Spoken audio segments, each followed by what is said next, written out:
Welcome, everybody. It's Friday, June 23rd. John Aravosis here with the Aravosis Report.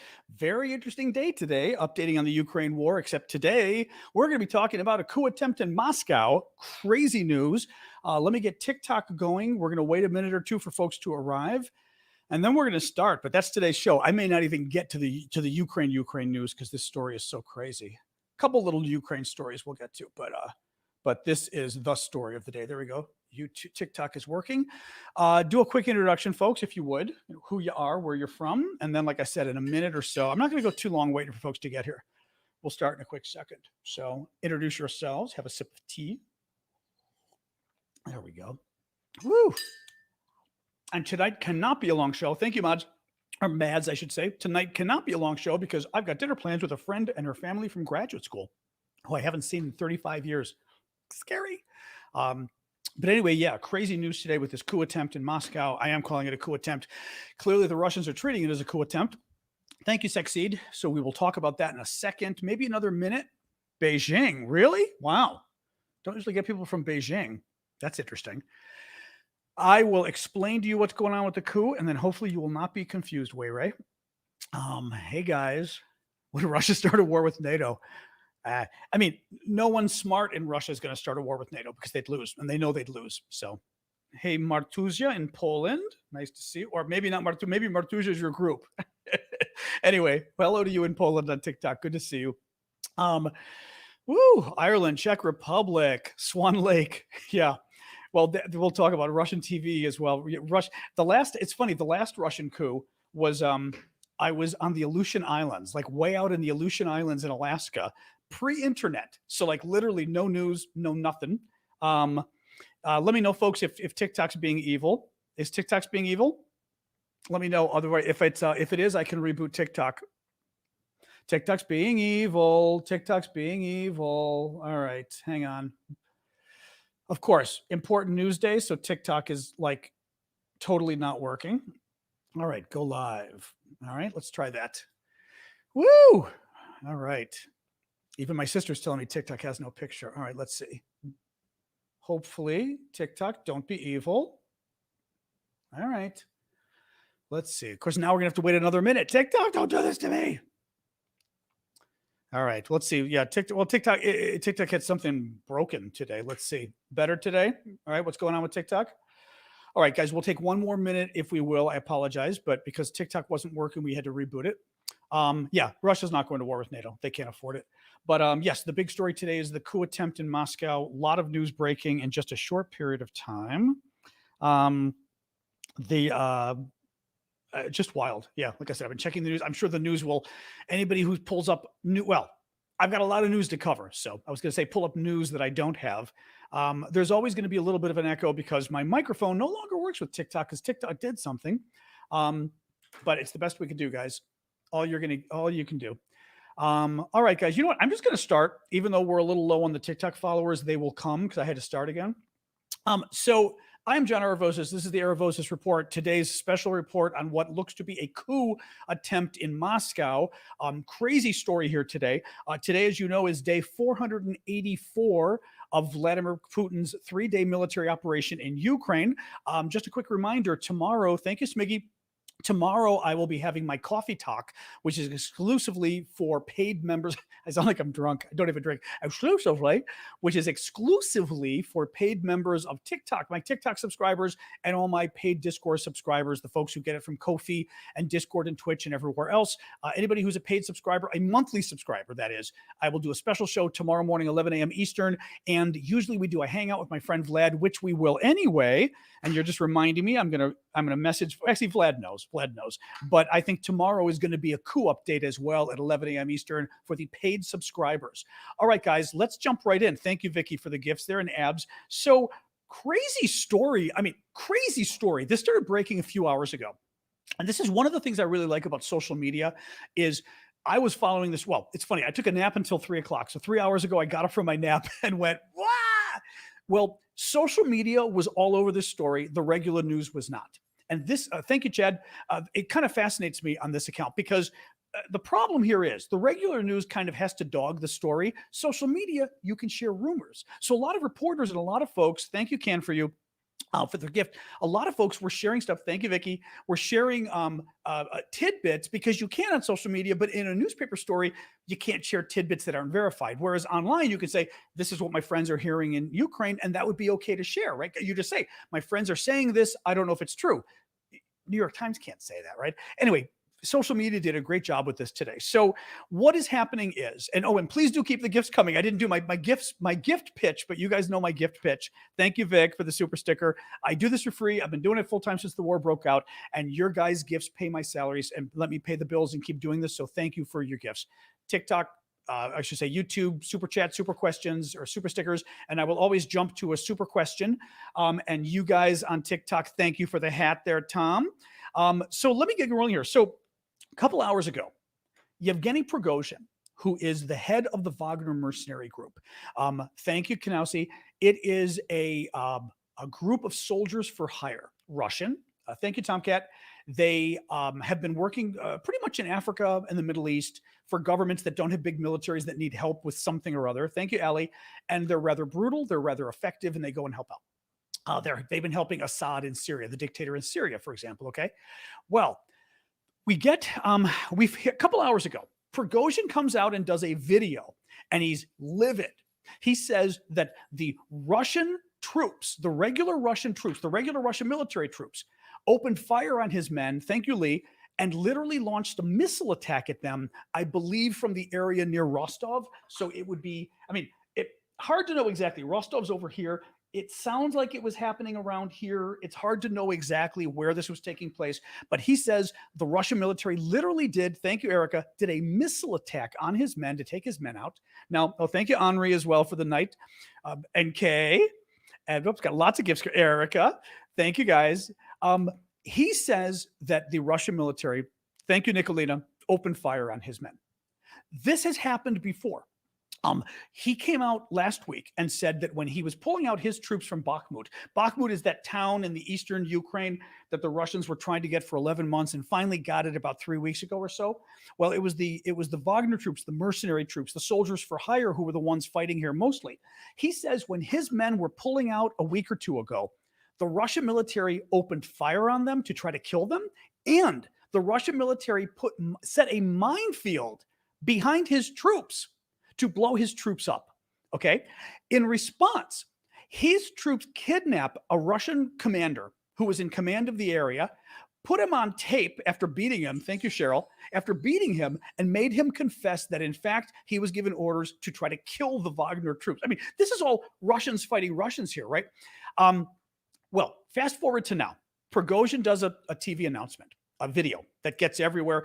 Thank you, Courtney, they even hacked Russian television and put the video of Prigozhin on Russian TV, basically saying, our troops have been betrayed. We've lost, so many men that have been killed by incompetence in the Ministry of Defense, specifically going after the Minister of Defense, Shoigu, the head of the top general of the military, Gerasimov, and says, my troops are going to Moscow and we're going to replace them. In other words, he announces he's going to, by force, take over the Ministry of Defense in Moscow. Now, thank you, JRD. Everyone's going, what the hell is it? Right? We heard this. Thank you, Cheryl, for the gift. We heard this a couple hours ago. And we were all trying to figure out what was going on. Oh, thanks, Vicky. We were all trying to figure out what was going on. Like, was this just some kind of cute little thing he was saying? Because Prigozhin tends to mouth off, but doesn't really follow through. Well, then, and I'm sort of doing that. I've got a lot of notes here. I'm doing this off the cuff, and then in a second, I'm going to look at my notes. Thank you, Aj, for the lightning bolt, and Elizabeth for the hand hearts, and Dora for the flowers, and Yakuts, and Bridget. Thank you guys for the gifts. I appreciate that, Elizabeth. In a minute, I'm going to go back to my notes to make sure I didn't miss stuff as I'm going through here. But Russia responds by accusing him of armed insurrection. He is now under investigation by the FSB. Thank you for the heart, or for the arrow there, Kay. He is now under investigation by the FSB, which is the follow-on agency to the KGB. Thank you, Ellie.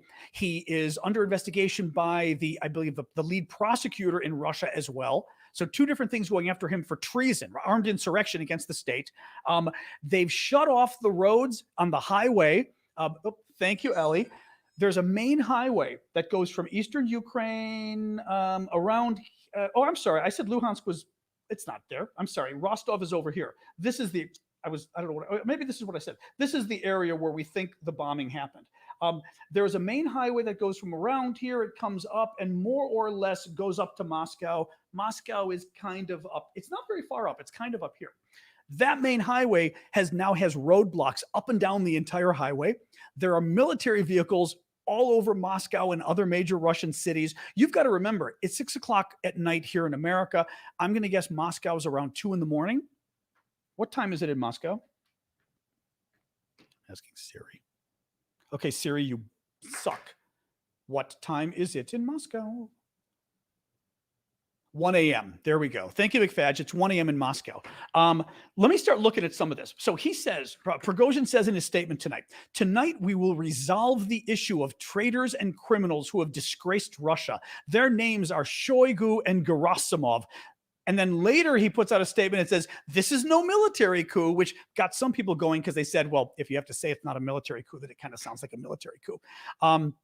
Eve is saying really quick, where are my glasses, Eve? I've been talking with Ben and others in the chat, and while I've calmed down a little, I know Eve gets a little worried about bad things in Moscow. I've been rather nervous and anxious tonight over this. Would this be something that could be unstable to NATO? It could be. I'm going to get to that. It depends what happens. It depends if he succeeds. It depends how Putin responds either way. And it depends if Putin is overthrown, who takes over. The short answer to that is it better or worse? It depends. If somebody worse than Putin takes over, if somebody who thinks Putin's been too nice in executing the war takes over, then that could be very bad. But we'll see. There's my quick answer, and then I'll get to more, of course, as I go on. But thank you for that. And I saw several gifts coming. Thank you, Andrew. And I'm sure I missed a few others there. Carol and Jetta. Thank you, Jetta. Okay, a little bit more here. They hacked the Russian telegram channels or television channels.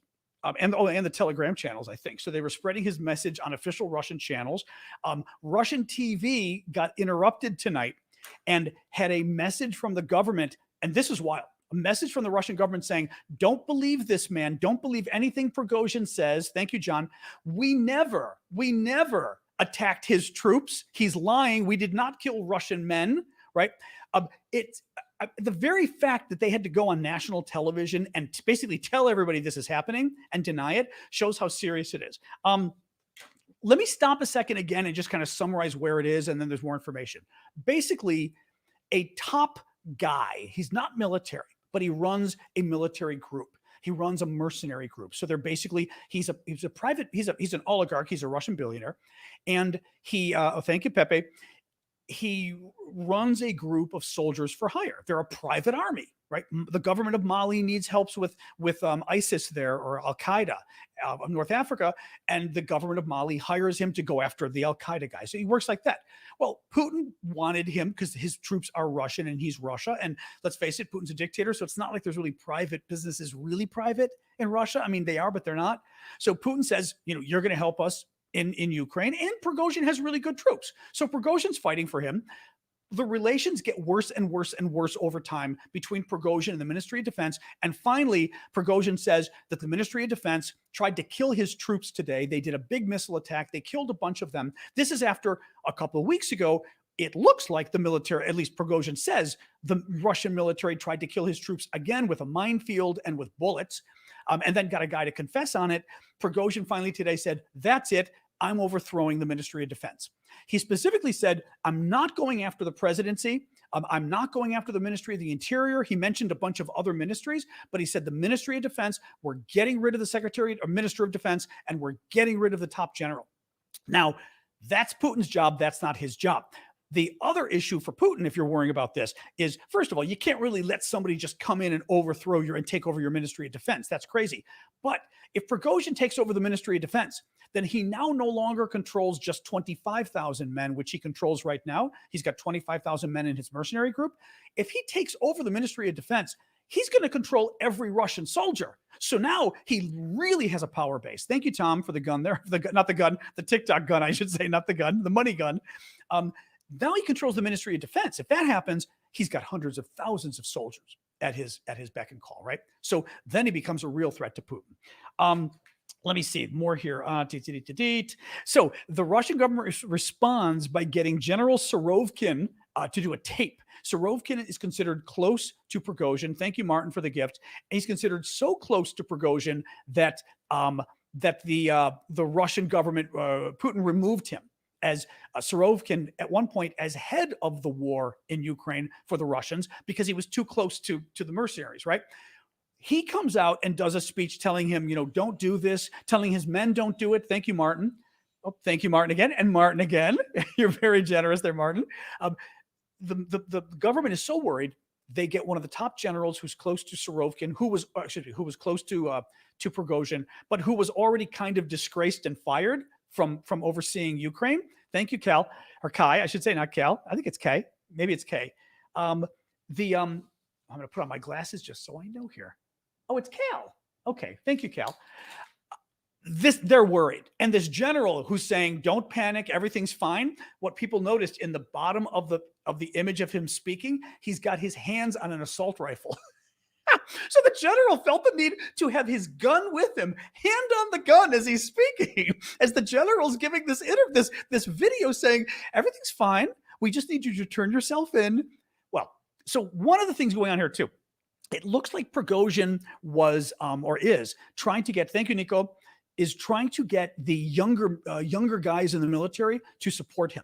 Clearly, he was giving a speech that was intended to get people mad, was intended to say this war isn't going well. They screwed up. They're killing our own men now. And you need to join me and stop these people. And a lot of the younger, grunts or whatever in the military might be willing to sort of step up and do this. It's very interesting. Let me see a little more news here. Right. They've opened the criminal case against him. He faces up to 20 years in prison. Reportedly, his office in St. Petersburg was raided. Thank you, Chad. No confirmation on that. Exactly. Ben is saying on the Russian Telegram channels, which are the social media channels, they're saying there is no panic. There's no panic. So clearly the official message was for them to put out the message like everything's fine. I mean, they're losing themselves there. Let me see here. I'm trying to find a little. Oh, so what else happens today? Right before Prigozhin does his coup announcement, he does this sort of video. He likes to do these videos criticizing the Ministry of Defense, but mind you, also criticizing Putin. Thank you, Freddie. There's no way to look at this as Prigozhin just going after the defense ministry and not going after Putin, because it's not like they're a democracy. It's not like he keeps saying the ministry has failed Putin, right? Because he has to, but come on, right? You're attacking Putin too. Listen to this. He says in a video today, before he actually mentions his coup, he says in a video that the armed forces of Ukraine were not going to attack Russia with the NATO bloc, meaning right before the war started. The Russian Defense Ministry is deceiving the public and the president. He argued in a video today, before he basically declared war on the defense ministry, before he declared his coup, that the Russian government started this war with no basis, that they lied to the people about why the war started, that Ukraine didn't pose a threat, that NATO didn't pose, or at least an imminent threat. He then went on to say that the reason the war was started, this is startling stuff from this kind of a country. Thank you, Elizabeth. The reason the war was started was because rich Russians, the oligarchs, the billionaires, rich Russians were basically, violating the soil of Donbass in the east, which are the two Ukrainian provinces of Luhansk right here and Donetsk. These two combined are the ones that Russia's had a hold on a good chunk of it since 2014 when they invaded. And basically Russia was taking resources out of here. So he says the rich Russians were today he says this, we're taking resources out of here, fleecing these two provinces, and they realized how good it was. They wanted more.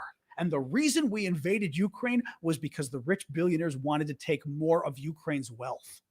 I mean, guys, that is not the official message, right? That is not the official message. The official message is they invaded Ukraine because it's a country of enzies and they and NATO were about to declare war, right? I mean, remember all this? NATO's expanding. NATO hasn't expanded in years, but NATO's expanding. He says it's all a bunch of lies, but he keeps saying it's because the ministry lied to Putin.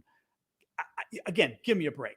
Putin knew exactly what was going on, but this whole thing is absolutely fascinating. I'm looking, I've got so much more to talk about here. You know what?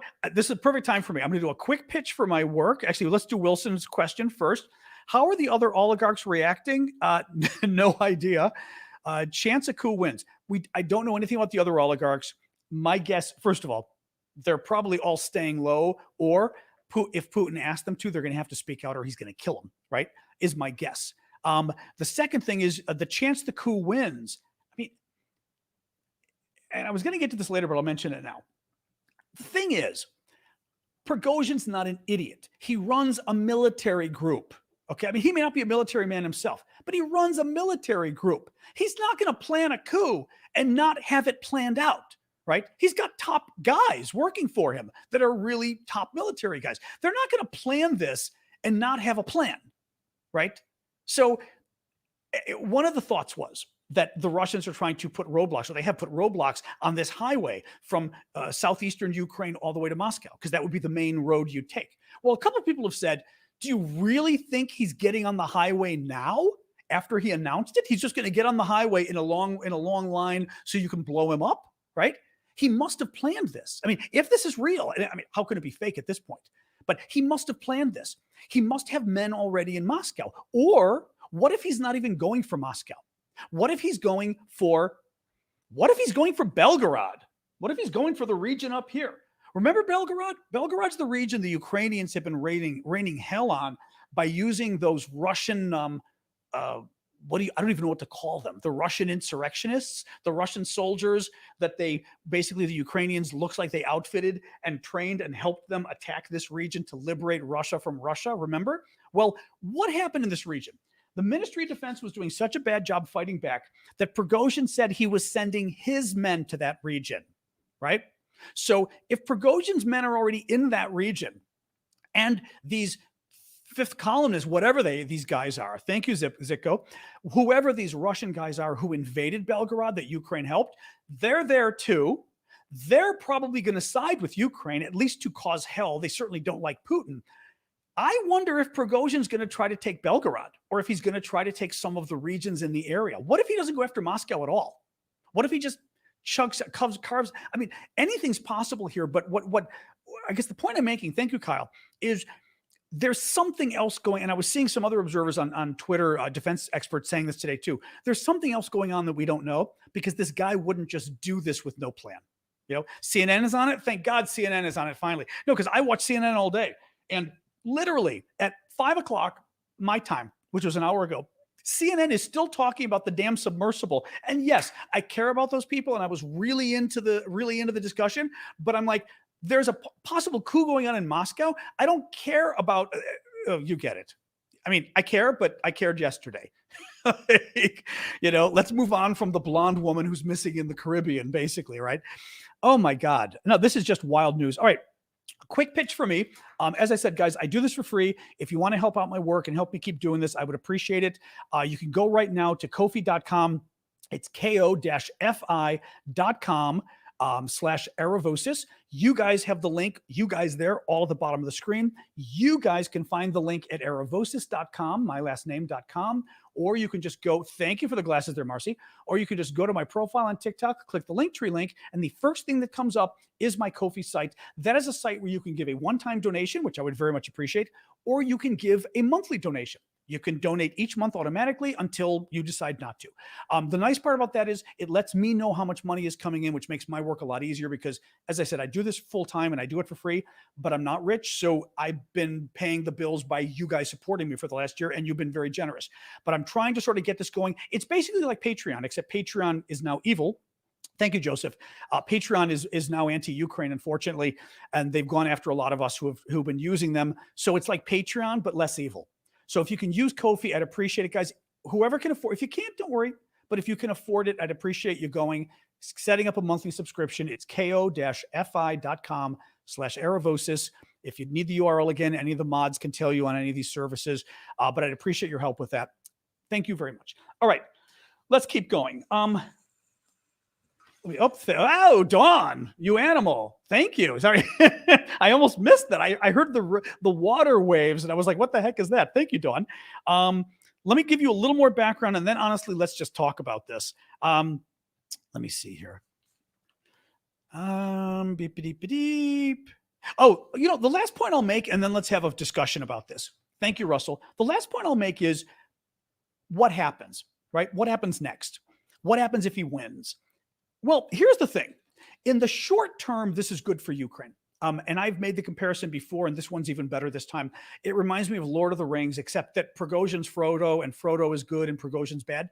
But the idea in Lord of the Rings is the evil guy in the mountaintop is symbolized by this big eye. And the big eye is watching the war from afar that he's conducting against the good people, right? Well, in order to beat the guy, and of course, anybody who doesn't know Lord of the Rings, I'm sorry if I'm spoiling this for you, but the book is 60 years old. So, thank you for the paper, Cranley. The evil guy, thank you, Kanowski. The evil guy is sitting here. His eye is looking at the war far away. Well, the way they can stop him is by having two little guys sneak up on him and do something. I'll save you that. Actually, I'm not saving you anything. By two little guys sneaking up on him and destroying something but using his own home to destroy him, basically.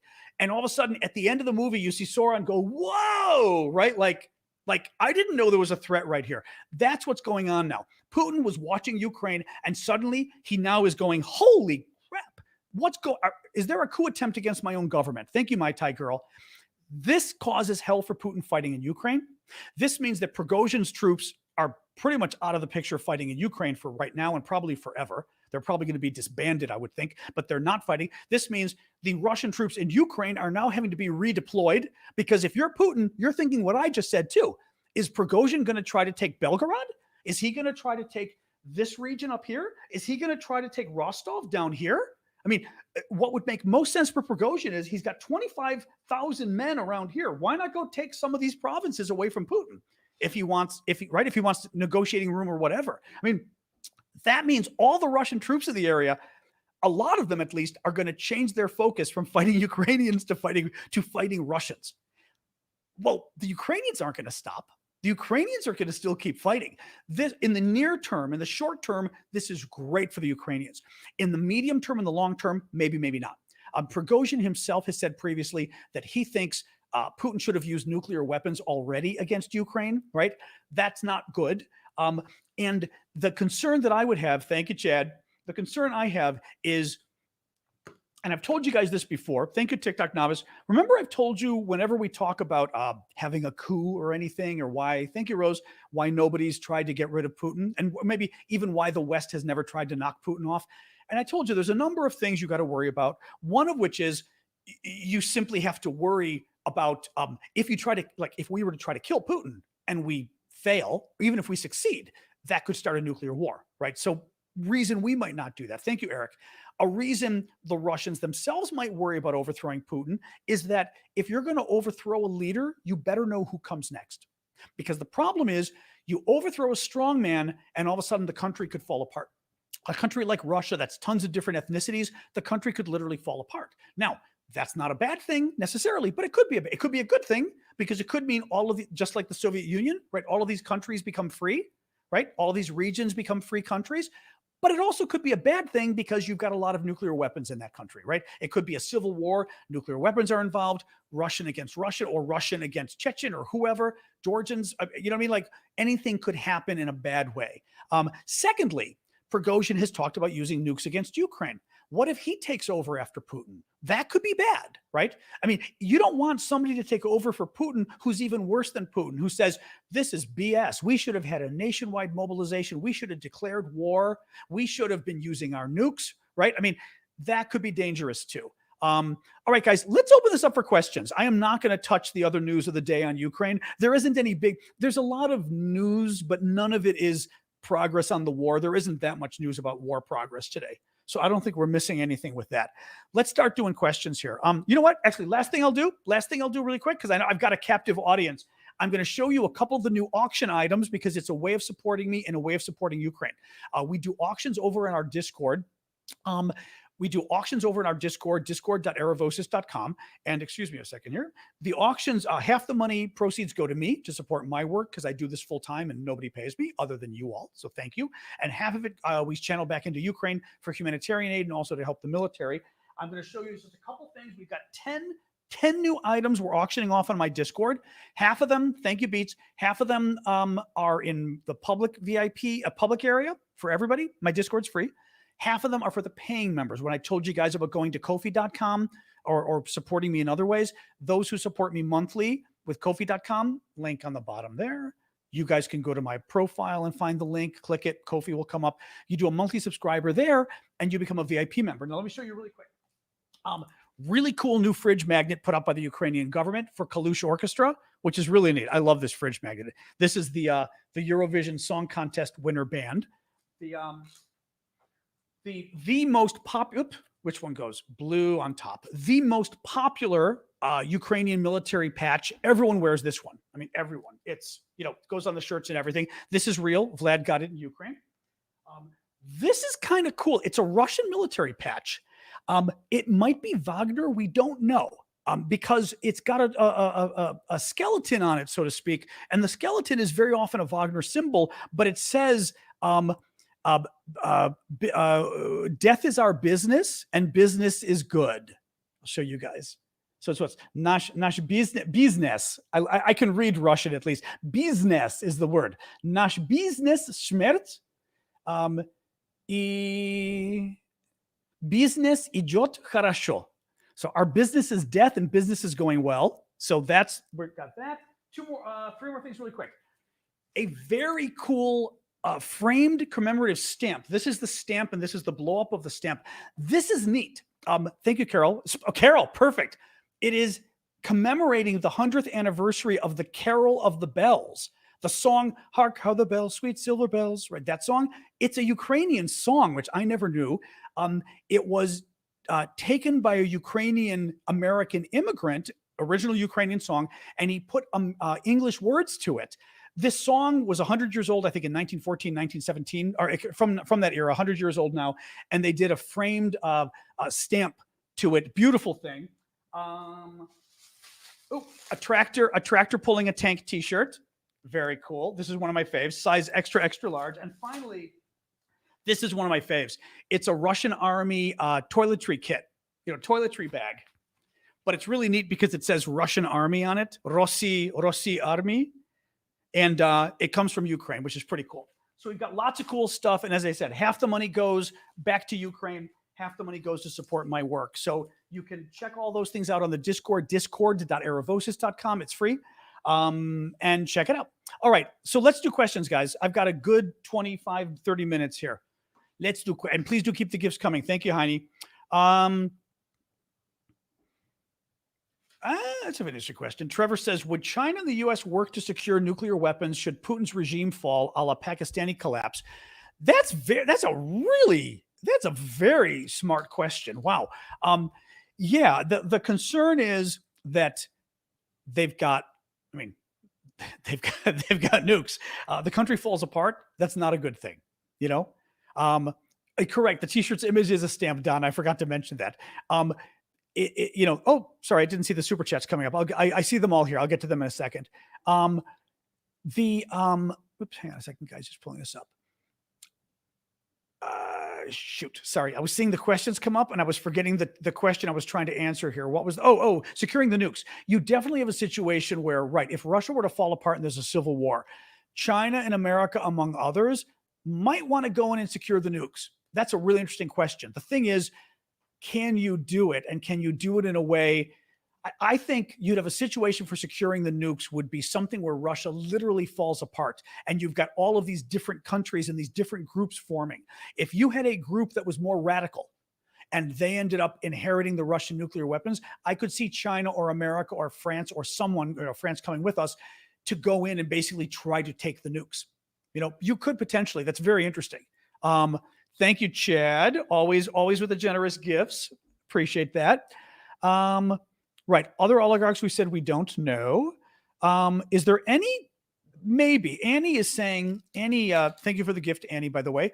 Annie is asking, is there any risk this is a fake coup? Yes. There is a part of my brain that has always wondered if Prigozhin is in cahoots with Putin. He's a longtime friend of Putin's, and it doesn't make sense how he's gotten away with all the stuff he's gotten away with. You know what I mean? Why hasn't Putin killed him? Right? With all the stuff he's done, he's perfect for Putin to take him out. Putin takes out opponents all the time, right? So throw him in jail at least. Why wouldn't he, right? So when I saw the news today, it got me thinking, stepping back a sec. with this news over the last several months of Prigozhin constantly attacking the Ministry of Defense, a part of me felt like Putin was putting him up to it because Putin wants the Ministry of Defense to do better, and he feels like he can empower. Thank you, Jesse.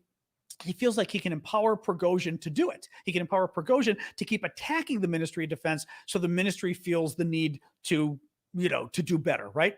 That's possible. These stories of the last few months, especially the last few weeks, do not seem beneficial for Putin and Russia. When Prigozhin comes out a couple weeks ago and says they set landmines for Prigozhin's troops and tried to kill him, Russian troops opened fire on his troops. That just doesn't make Putin look good. That looks like the Russian military is trying to kill Russians, okay? And we saw tonight, on Russian TV tonight, Putin felt the need to put out a message that said, don't believe Prigozhin. We have never tried to kill our own people. In other words, Putin is clearly worried about the message getting out there that the Russian government would try to kill Russian citizens, right? Because that could convince people in the Russian military to turn on Putin and to join Prigozhin. So if Putin clearly doesn't like that message, why would Putin have, thanks, Ellie, why would Putin have worked with Prigozhin a week ago or 2 weeks ago to claim that the Russian military set landmines and machine gunned to try to kill the Wagner groups, right? In other words, if Putin doesn't like it right now, if Putin right now thinks it's a threat to him, that the public thinks he tried to kill Wagner soldiers, why would Putin have been the one behind the message 2 weeks ago that the military tried to kill Wagner soldiers? Second thing, I mean, this doesn't feel very beneficial to Putin. This feels like Putin is, losing control. Now, the one possibility, thank you, Nicholas. And I have to say, I'm not necessarily a believer in 11th dimensional chess. Is it possible Putin's doing all of this to create a crisis that he solves? Maybe. He did it before. It's widely believed that Putin blew up a series of apartment buildings in Moscow in 1999, I believe it was. And in order to, thank you, Kanausi, in order to cement his grip on power going into the presidential elections. And then he was elected president for 23 years after that. So that he literally, it's believed, blew up multiple apartment buildings, actually Moscow and around Russia, killing several hundred people in order to then solve the crisis himself and become a leader. So this is a threat to the government, and strongman Putin clamps on and solves it? Maybe. But I still feel like there's too many unknowns there. Because part of the problem here is all of these stories dispirit the public and they dispirit the military. The military is hearing these stories about the military firing on other military. They don't like that, right? I mean, thank you, Elizabeth. The public is hearing these stories. They don't like that. I just can't imagine. Right now, I'm leaning against thinking this is part of Putin's, mysterious hand making this happen, because it doesn't feel like this. I feel like this makes Putin look weak. It's bad for morale. Exactly, Wild Hunt. It's bad for morale. Thank you, Loop, for the Lou for the duck. Bad for morale of the military and the Russian people. Brad, here's your toast for the coup. Brad gave me a super chat question for a toast for the coup. Thank you, Jesse, for the galaxy. That's one of my faves. Kenneth is saying, just wanted to mention that there's a video and news about a fire in a military base outside Moscow now. Oh, that's interesting. That's interesting. Well, okay, see, this is the thing. And I mentioned this earlier. Prigozhin may not be a military man, but he runs a military group. He runs a military, he has a private army, sometimes up to 50,000 people, whatever, at least 25,000 people right now. He's not going to announce what at least a coup. Maybe he's not taking over the entire government yet, but he's announced the coup against the Ministry of Defense to take it over. And once he controls the military, he could potentially take over the government, right? He's not announcing this without making a plan. He's been running a military organization. He's got top military guys working at his Wagner Group, right? They're an army. They're a well-trained, good army. If he's going to announce a coup, he's going to have planned the coup in advance. So something's going on. Would he be doing sabotage? Would he already have men in Moscow? As I said, would he be planning instead to try to take some of the regions near Ukraine instead? I mean, I don't know, but I feel like there's going to be more shoes dropping in the next 12, 24 hours. Really? Yeah, Russian TV says it's all fake, of course. Right. Well, Russian TV is like everything else. Don't panic. Nothing to panic about. Let me Karen, I think the tenuous situation at the nuclear power plant is made even more unstable with this possible coup. Russia got away with the dam. They can get away with a nuclear accident under the cover of political unrest. You know, actually, that's very generous of you too, Karen. Thank you. That's a good point. Now, what she's talking about is Zaporizhia nuclear plant right here, southern Ukraine, very tip of the land below the river. The river is the river the dam was broken on over here. The Russians busted the dam. Zaporizhia nuclear plant's right on the southern side of the river. This is all the side controlled by Russia, okay? And, oops, my map keeps stretching out here. Side controlled by Russia. And Zelensky's been very worried in the last few days, saying they have intelligence that says that the Russians are planning to blow up the nuclear plant, do some kind of a terrorist attack that will release radiation and force a closure of the region because the radiation will be so damaging that they'll have to close off the entire region. And, by the way, look at the map. If you've got to close off, this entire area because of radiation, that kind of screws up the counteroffensive, because the counteroffensive, Ukraine's big goal is to try to take everything back, but really try to take this back. Well, if the radiation stops you, closes it off, you can't take it back. So there's concern about that. Now, if there is turmoil in Moscow and they blow up the plant, perhaps it makes it harder to know who blew up the plant, right? And you get the situation of, could somebody have the plant broken for some it's really weird. I don't know. I don't know. I don't know. I mean, I think this is where I get to the point of saying turmoil can be bad. Turmoil can be good. It can be bad. The bad side is we're not sure if the situation's falling apart. What do the generals do? What do the local fighters do? They start fighting? By the way, if they start fighting against each other, do they use nukes if they're fighting against each other? Maybe they might. They might. If Putin's trying to take out an insurrection that's actually working, would he nuke them? Maybe, right? So it gets very iffy as you go on with this. Anyway, I mean, I find this stuff absolutely. And of course, I'm going to dinner like in 45 minutes. a friend from graduate school is in town, so I don't have a choice. I mean, I'm dying to see her, but I laugh that it's like a night like this. Although there may not be news until I'm going to check in on the news later. So I would not be scared. No, the thing is, Andy's asking if we should be scared. The thing is, there are pluses and negatives to this. This is certainly very helpful to Ukraine right now. Ukraine had to deal with the dam breaking and the floods 2 weeks ago. That took Ukraine's attention away from the war effort. They had to use troops to try to help the sick and the injured and rescue people and evacuate them, right? Zelensky had to focus on that tragedy instead of the hours he could have spent focusing on the war. This is the same thing for the Russians. Putin is now having to deal with this threat instead of Ukraine. He's having to now take troops from Ukraine and use them. Basically, Putin has to think about his troops in Ukraine. He's got, and mind you, his troops are everywhere.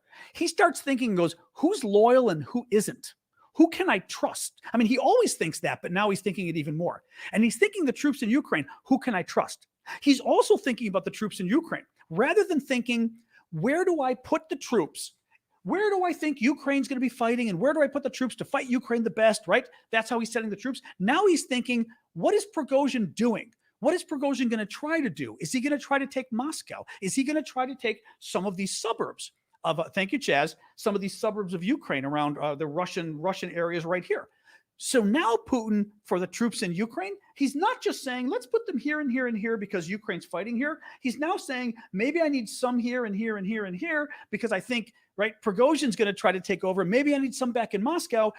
Putin is now having to do troop movements in Ukraine based on his own survival and the coup, rather than only doing it based on what he thinks Ukraine is going to be doing next. That's great for Ukraine. So, I mean, there's good and bad here. The bad, as I said, is the uncertainty and not being clear, like what's coming, like what exactly is coming next, And again, in a turmoil situation, bad things can happen.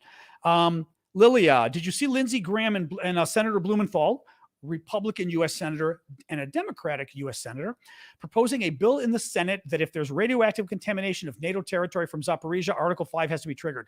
Yes. So what that is we are concerned, as I said, about this nuclear plant in Ukraine, right up here.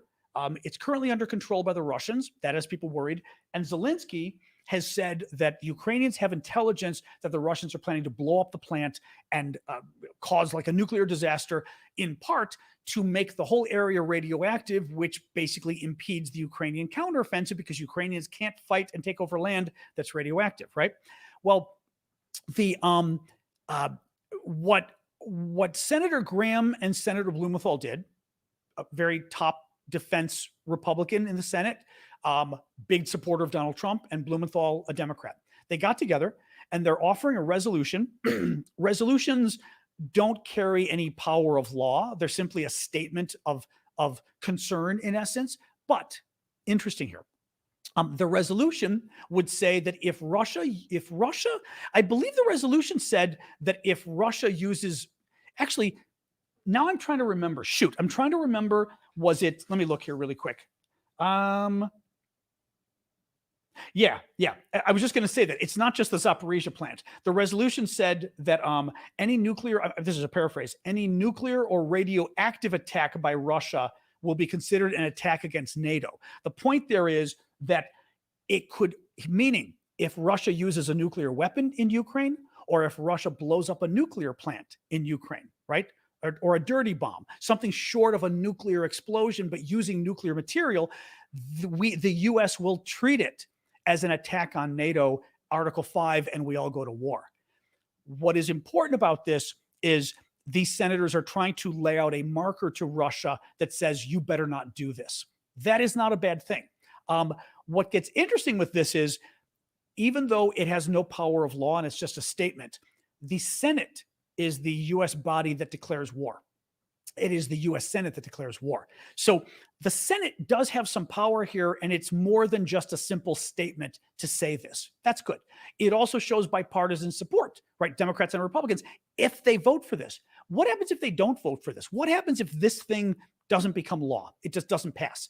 Well, the problem there is now you've put out a message that says, we, the U.S. Senate, believe that it's bad if Russia uses nukes or blows up a nuclear plant. But guess what? We couldn't get enough votes to support that message. You've now told Russia that actually U.S. senators don't care. They don't care if you blow up a bomb or if you blow up the nuclear plant, because we couldn't even get enough people to vote for a statement saying it was bad.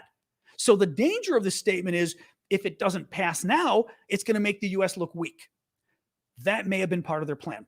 Part of their plan might have been, this is the kind of thing that you literally have no choice but to vote for, because if you don't vote for it or you vote no, you're sending Putin the message that it's okay to nuke and it's okay to blow up nuclear plants. So they may, in the end, my guess is, the Biden administration probably doesn't want this. They'd like a show of support, but not something like this. They're going to negotiate something weaker, and everyone's going to vote for it unanimously. It'll be a little weaker, though, but everyone will vote for it. Anyway, that's the background on it. There you go. Michaela, think the Wagner Group can actually reach Moscow. The question is the Wagner Group already in Moscow? I was reading one of the defense experts I follow earlier today, and he was saying, the notion that Prigozhin just came up with this and now thinks he's going to drive to Moscow, which is with his troops, he must already have people in Moscow who are on his side, right? So you'd think he's already, if he's doing this right, he already knows a number of military leaders that are on his side, military units who will support him, around the country. And he must know people in Moscow who are supporting him. I mean, I just very much doubt that Prigozhin was going to drive on the highway, the main highway to Moscow, right? I was showing you guys the highway that Putin's worried about goes from here, kind of goes up, it cuts over, more or less cuts over, and then goes straight up to Moscow. Prigozhin hopefully isn't dumb enough to think he's just going to drive a tank in the open air on a highway, a bunch of tanks, and Moscow's not going to bomb the hell out of him, right? Right. So that's my thinking is there's something here we don't know in terms of the support Prigozhin already has, or he wouldn't do this again, or Putin planned this entire thing, which still doesn't quite make sense to me. But Prigozhin's going to get killed. I mean, at this point, Prigozhin's going to get killed if this is real, and I don't see how this isn't real. Ooh, what else, guys? I mean, it's amazing. It's absolutely amazing. I know, Bruce, hydrate. Thank you. It's an absolutely amazing story. I'm really blown away by this. More questions, guys. Feel free to put the questions on TikTok in the Q&A link in my profile. I will do more questions here. And please do keep the gifts coming on TikTok and the super chat, super stickers. You support my work, and I very much appreciate it. Thank you, Crazy American. Pulling up the Q&A. Thank you, Lino. Cheryl is saying, if there was a coup, would moderate Russians join Wagner or more likely form their own factions in their areas? Thank you, Fred Thomas. Here's the question. What's a moderate Russian? You know what I mean? I don't know. And what I mean by that is, thank you, Jesse. I don't know whether,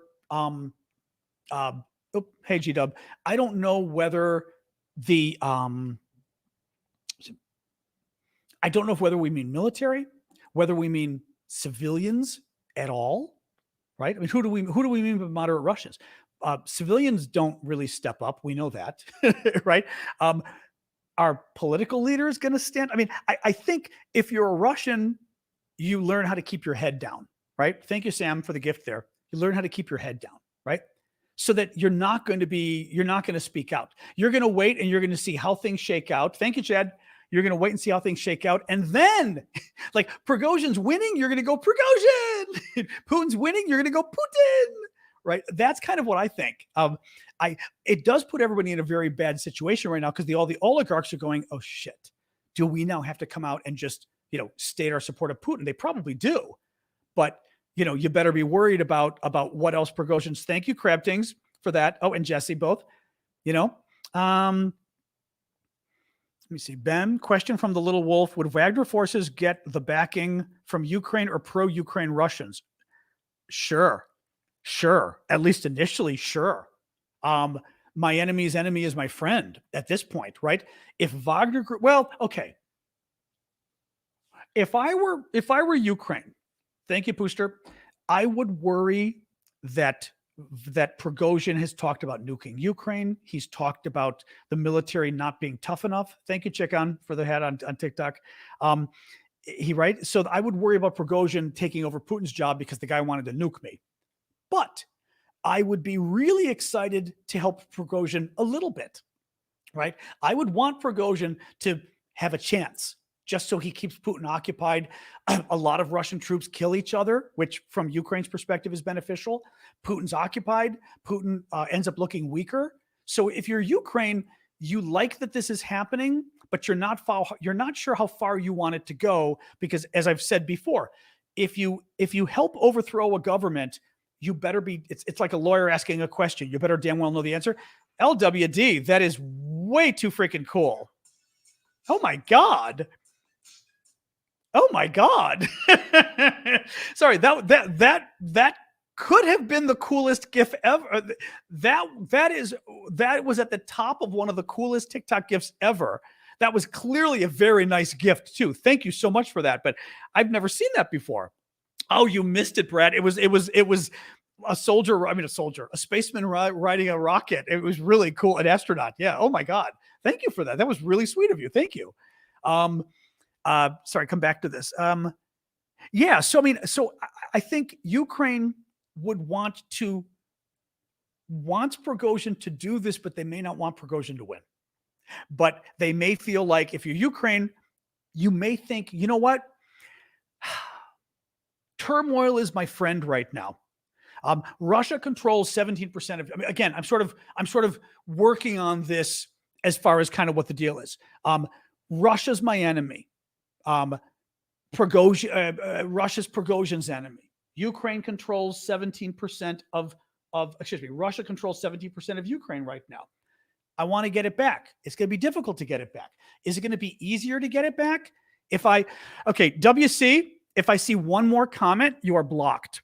And I'm telling you right now, this is not a place for you to be discussing. I've got somebody who keeps coming here and spamming our discussion with other stuff, and he's being a jerk about it, and it's starting to piss me off. We are here to discuss a really serious topic, and I don't want you here. You're intentionally doing this to screw things up, and I don't appreciate it. The next word out of your mouth had better be about Ukraine, or you are blocked forever. All right? Mods, listen to, I've already asked you by the way, last little point, I'm sorry, TikTokers. I already told people to block you the next time you did this, and they didn't. They were being nice to you. They literally disobeyed me by keeping you here. Next word out of your mouth, you're gone. Sorry, guys, but we get trolls sometimes and people who come to disrupt things, and we've got somebody who's disrupting stuff on YouTube. So I don't mean to get mad for everybody, but it ticks me off because we're doing serious stuff here, and it just pisses me off when people come and just play games. They really shouldn't. So anyway, sorry about that. All right. What else we got? Again, and by the way, I appreciate you guys have kept all the questions about this topic, because I realize we could have gotten to sort of talking about lots of other things about the war, but this is important, and I wanted us to be really talking about the coup thing. I'll summarize the information we covered, but maybe just do again kind of a quick summary, because folks come at different times. Thank you, Pam. Basically, what happened today is Russia they have a number of these sort of mercenary groups or private armies, right? The biggest one is called the Wagner Group. And they're good. They're soldiers for hire. They're a private army. Remember America had, was it Blackwater? I'm trying to remember the name of it, but basically a private army where often retired soldiers go and they work for them, and they go around the world and governments hire them. Thank you, Jesse, for that. Governments hire them, right? Well, Wagner, very good Russian group for doing this. Very good Russian group. Very good, not good guys. What I mean is good fighters, right? Well, Wagner works in Ukraine. Putin wanted them there. Putin ordered them there, right? So they're fighting in Ukraine. And in fact, they did most of the fighting around Bakhmut, right? Which is the town in eastern Ukraine that the Ukrainians finally lost to the Russians a few weeks ago. Well, over time, Prigozhin, who's the Russian billionaire who's running the Wagner Group, who's running the mercenary group, has been getting more and more upset at the Russian Ministry of Defense. He has claimed over the last few months that they tried to kill his troops. They weren't giving him enough weapons. Remember, first he said they weren't giving them enough weapons. They cut off the artillery. They cut off all the artillery shells for his men. And they said, we're fighting in Bakhmut, we're at war, and you're literally cutting off our ammunition. Then he claimed that once they successfully captured Bakhmut, that the Russians set landmines. So, okay, his troops capture Bakhmut. He has to then withdraw and leaves it for the Russian troops. As he's withdrawing, he says they ran into a minefield, which I thought was fascinating, right? They run into a minefield and says, well, this land was literally controlled by Russian troops. The Ukrainians didn't put the mines there, the Russians did. Then the Russian troops opened fire on Prigozhin's men. Prigozhin's men are Russians, mind you, open fire. They then, the Prigozhin men capture the Russian in charge of the region, and he says on tape, yeah, I was ordered to shoot you all, and I did. Right? I mean, everyone's like, holy cow. Well, now today Prigozhin comes out and does a tape, first of all, saying that the war was a lie. Ukraine was not threatening us. NATO was not threatening us. The reason we invaded Ukraine, mind you, totally in opposite to what Putin claims, right? The reason we invaded Ukraine is because the rich Russian oligarchs, the other rich billionaires like him, wanted to basically fleece the Ukrainians. They wanted to steal the wealth out of eastern Ukraine, and they stole so much wealth in the last 8 years that they wanted to steal more. And we invaded so we could steal more of Ukraine's wealth for rich Russians and not to help everybody else.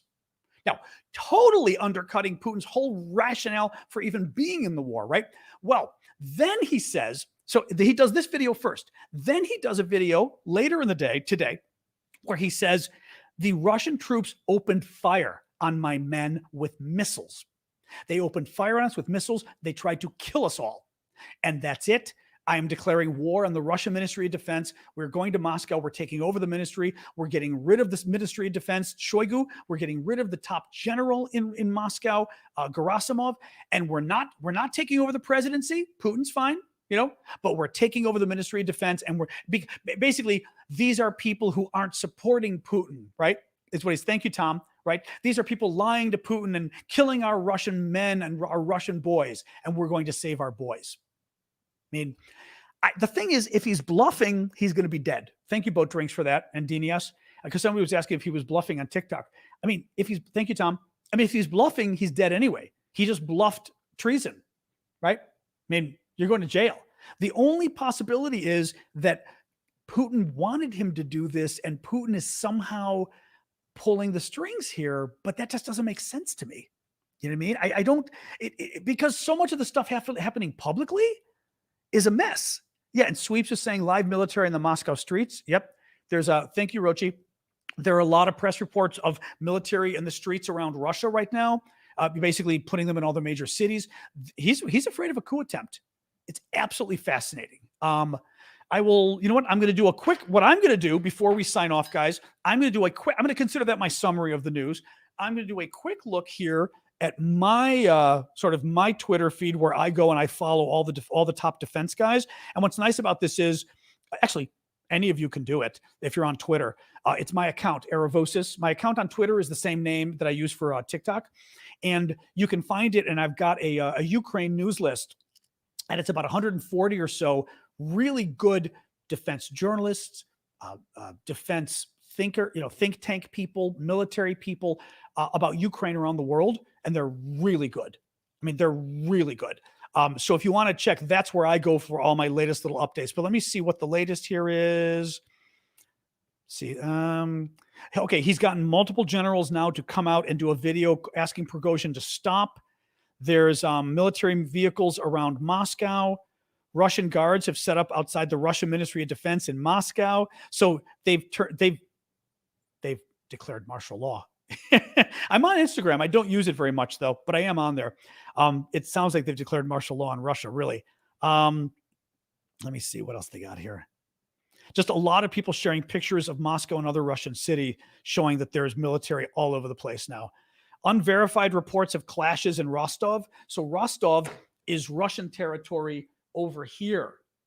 So there's unverified reports that there may be some battles going on there. That's what I was talking. Remember, I was talking about what if Prigozhin tries to actually take some of the regions surrounding Ukraine. Thank you, Kanausi. Now, these are all sort of rumors.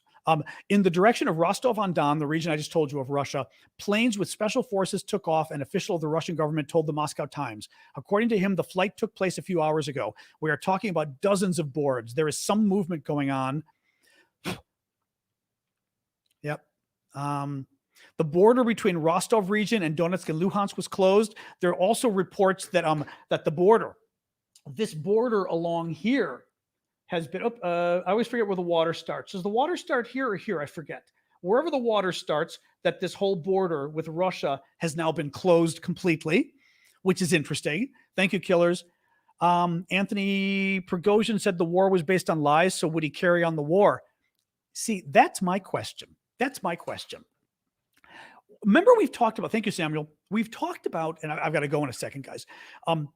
Excuse me. We've talked about the whole situation of how could somebody take over from Putin and stop the war. And I said, you'd have to come in and say, this was a huge mistake. They screwed up. I'd never have done this, right? Our men are wonderful, but those people got them killed, whatever, right? What Prigozhin said today was interesting. When he said they lied, they started this war because they wanted to get their friends rich. They didn't go in there because Ukraine was a threat or NATO was a threat. That's a good reason to end the war. Thank you, Jeddah Mom. Prigozhin takes over, for example, and ends the war because he said, and by the time he takes over, he also then puts Putin in jail and says Putin and Shoigu and Gerasimov, the top guys of the defense ministry, they wanted to get all their rich friends even richer because they were getting money from it. That's the only reason that they liked Ukraine, because they stole all the money and they wanted to steal even more money. That's why they invaded. And we lost 200,000 of our boys because Putin wanted to get his little rich friends even richer at the expense of all of you everyday Russians. That's a hell of a justification. I mean, a hell of a justification for getting this, what was I going to say? Sorry, a hell of a justification for, okay, don't text me in the middle of my, I'm telling my sister, don't text me in the middle of my lives because you interrupt my stream of thought. Text me after. My sister's sending me messages as I'm talking. I don't know what I was saying. Thanks, Kath. So, all right, guys, I don't know what I was saying. All right, you know what? I've got to go though, because I'm joining a friend from dinner, like I said, from graduate school. So unfortunately, got to go. It is Friday night. I will be doing, well, who knows if there's lots of stuff tomorrow or late at night. I may even check in this night. It's Shane. That's not the way we spell it. Oh my God, that's not even English. Not even English, Shane, on TikTok. All right, guys, I'm going to get going. Thank you so much, all of you. I appreciate the gifts. I appreciate the support. I appreciate the mods, everything you did. Going to join old friends for dinner tonight. Later tonight, if there's news, I may at least do some videos on TikTok. I may even check in live. Who knows? And then tomorrow morning, 11 a.m. Eastern Time, US, I will be doing a private coffee talk for the paid subscribers on TikTok and the paid subscribers on Discord. You can become a paid subscriber on TikTok right now. The mods can tell you how. On Discord, you simply go to the Ko-fi site. The link is, let me pull this up. The link is at the bottom of the screen. Oh, sorry, Suspense had a final question. The link is at the bottom of the screen. Let me see Suspense's question, then I'm signing off. Confused. Wagner is private, but Putin is in control. Don't understand how that works. It confuses me too. Bottom line is, Russia kind of controls the whole thing. I mean, Putin controls the whole thing. It's not a democracy and it's not a market economy. So even though they got private businesses, Putin still kind of controls everything. It's a private army run by Prigozhin, but you don't do this kind of stuff in Russia unless you've got Putin's blessing, because Putin will just throw you in jail for treason or whatever other, or corruption is one of his favorite things to get people who don't support him. So it is weird and it is confusing, but bottom line is, because it's a quasi dictatorship, they're not really private, but these men work for Prigozhin.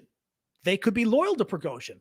Once the Ministry of Defense, if it's true, starts shooting missiles at Prigozhin's men are going to rally around each other. They're not going to rally around Putin, right? Because Putin's the guy that just tried to blow them up. So that's what gets interesting, is even though Putin controls them, he doesn't. Once you try to kill him, they go, screw that. He tried to kill me. I'm not like, what, I'm going to go back to Putin so he can kill me again. So now if anything, if Putin really did try to kill Prigozhin's men, he forced them to truly become independent and support Prigozhin and not him. That's my take. All right, guys, let me go. Thank you. I appreciate it all so much. But yeah, tomorrow morning, 11 a.m. Eastern time. As I said, you can check out Ko-fi.com. You guys can join on there monthly. The monthly subscription is how you become a VIP member of the Discord. Instructions are there how to do it. And you guys become subscribers on TikTok, paid subscribers, and you can see me as well. So thank you, guys. I appreciate it. Didn't mean to sort of rush today, but there's so much news. And like I said, I've got dinner plans with old friends that I haven't seen in 30 years. So, woo, what a day for news. All right. See you guys. Thank you so much.